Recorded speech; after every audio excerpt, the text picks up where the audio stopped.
Bismillahirrahmanirrahim. Assalamualaikum warahmatullahi wabarakatuh. Selamat pagi Ibu, Bapak, hadirin semuanya. Bagaimana kabarnya? Semoga kita semua selalu ada dalam keadaan sehat walafiat. Amin ya robbal alamin. Perkenalkan, nama saya Resti Dwi Oktaviani. Saya mahasiswa tingkat 3 dari Prodi D3 Keperawatan Stikes Muhammadiyah Ciamis. Pada kesempatan ini, saya akan menyampaikan sebuah penyuluhan mengenai virus COVID-19 pada lansia. Sebelumnya, apakah Ibu dan Bapak sudah ada yang tahu apa itu virus COVID-19? Nah, virus COVID-19 atau virus corona merupakan jenis penyakit baru yang menyerang sistem pernafasan yang disebabkan oleh virus dari golongan coronavirus yaitu SARS. Nah, virus corona ini sangat berbahaya, Bu. Pak, bisa menyerang siapa saja, tidak mengenal pekerjaannya, sosial ekonominya, dan usianya. Virus corona bisa menyerang mulai dari bayi yang baru lahir, anak, balita, remaja, dewasa, lansia, ibu menyusui, bahkan ibu hamil pun bisa terserang virus corona ini. Nah, tapi virus corona ini lebih banyak menyerang pada lansia. Apa alasannya? Apakah Ibu dan Bapak ada yang tahu? Nah, kenapa lansia? Karena lansia lebih rentan terhadap berbagai penyakit. Ibu dan Bapak harus tahu bahwa seseorang yang dikatakan lansia itu adalah seseorang yang sudah berusia 60 tahun ke atas. Saat menginjak usia lansia, tubuh akan mengalami berbagai penurunan akibat proses penuaan, seperti menurunnya produksi hormon, massa otot, kekuatan tulang, dan lain-lain.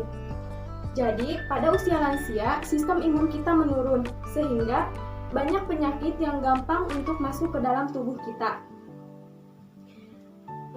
Terus harus kita ketahui, ada 3 gejala tanda-tanda seseorang terkena virus corona. Yang pertama adalah demam. Demam di sini biasanya di atas 38 derajat Celcius. Kemudian sesak napas dan batuk kering.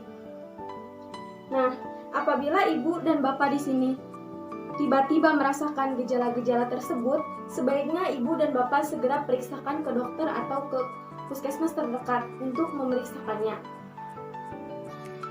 Selanjutnya, pencegahan COVID-19 kepada lansia. Yang pertama, tidak bepergian jauh. Seperti yang sudah kita ketahui, pada masa pandemi ini, orang-orang diimbau untuk tidak banyak melakukan aktivitas di luar rumah. Jadi sebaiknya melakukan apapun di dalam rumah ya Bu, Pak. Kemudian, gunakan peralatan pribadi yang berbeda dengan orang lain. Jadi, dalam menggunakan peralatan, misalnya peralatan makan, peralatan mandi, atau apapun itu harus memiliki milik sendiri, menggunakan milik sendiri, jangan satu pakai dengan orang lain. Karena kita tidak tahu siapa tahu kita memberikan virus kepada orang lain atau orang lain memberikan virus kepada kita. Kemudian, sering mencuci tangan. Hindari menyentuh mata, hidung, mulut, apalagi jika tangan kita belum bersih atau masih kotor. Selanjutnya, penularan COVID-19 pada lansia. Yang pertama, kontak dengan barang yang sering disentuh. Nah, apalagi apabila kita diharuskan untuk pergi keluar rumah, kita banyak menyentuh barang-barang yang ada di luar, sedangkan kita tidak tahu apakah barang tersebut bersih atau tidak. Jadi sebaiknya apabila Ibu dan Bapak terpaksa harus pergi keluar, jangan banyak menyentuh barang-barang yang ada di luar. Tidak menjaga kebersihan tangan. Nah, jadi setiap hari, setiap saat, usahakan tangan kita harus bersih.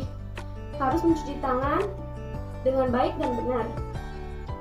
Kemudian, tidak menjaga kebersihan setelah bepergian. Nah, apabila Ibu dan Bapak sudah pergi ke kantor atau pergi ke pasar, sebaiknya saat pulang ke rumah, semua pakaian dan semua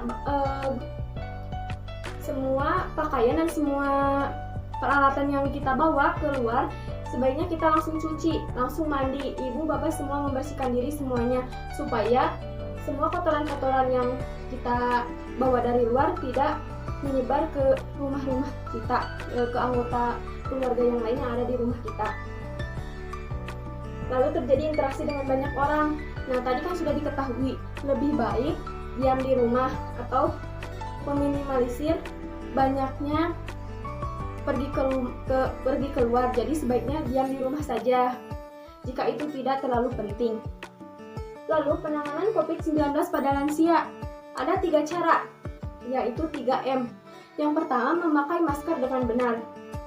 Memakai masker dengan benar yaitu dengan memakai masker menutupi hidung dan mulut ya Bu, Pak.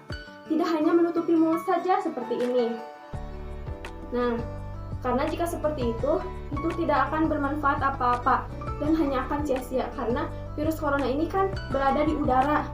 Sedangkan kalau kita hanya menutupi mulut saja, udara tersebut bisa masuk melalui hidung. Jadi virus corona akan tetap bisa masuk ke dalam tubuh. Kemudian jenis pemilihan masker yang benar.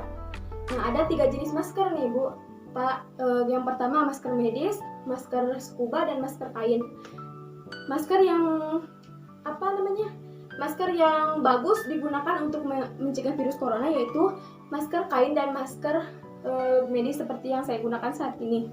Karena masker tersebut terdiri dari 2 lapis, sedangkan masker scuba hanya terdiri dari 1 lapis, jadi tidak bisa mencegah masuknya virus ke badan kita. Kemudian mencuci tangan. Mencuci tangan dengan baik dan benar. Apakah Ibu dan Bapak sudah tahu 6 langkah mencuci tangan yang baik dan benar? Jika tidak, mari kita praktikkan bersama-sama.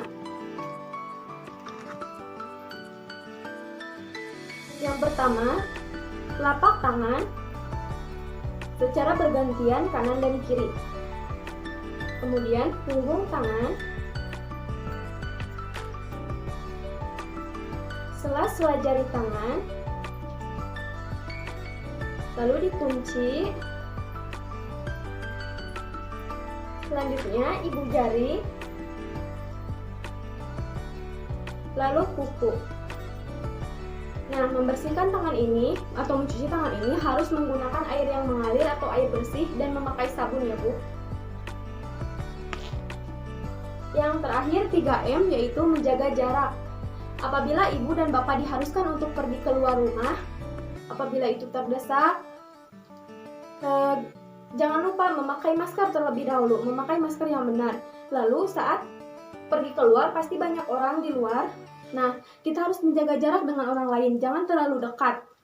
Karena ditakutkan saat kita terlalu dekat dengan orang lain dan orang itu berbicara kepada kita, percikan dari napasnya bisa kita hirup. Jadi nanti siapa tahu bapak itu atau orang tersebut sudah terkena virus corona. Jadi harus melakukan social distancing minimal 1 meter. Mungkin sekian yang dapat saya sampaikan. Apakah ada yang belum dimengerti atau yang ingin ditanyakan oleh ibu dan bapak? Jika tidak, mungkin dicukupkan sampai sini. Semoga kita bisa bertemu kembali ya Bu, Pak, di lain waktu. Semoga ibu dan bapak hadirin semuanya juga tetap sehat walafiat dan tidak terkena virus COVID-19. Terima kasih. Assalamualaikum warahmatullahi wabarakatuh.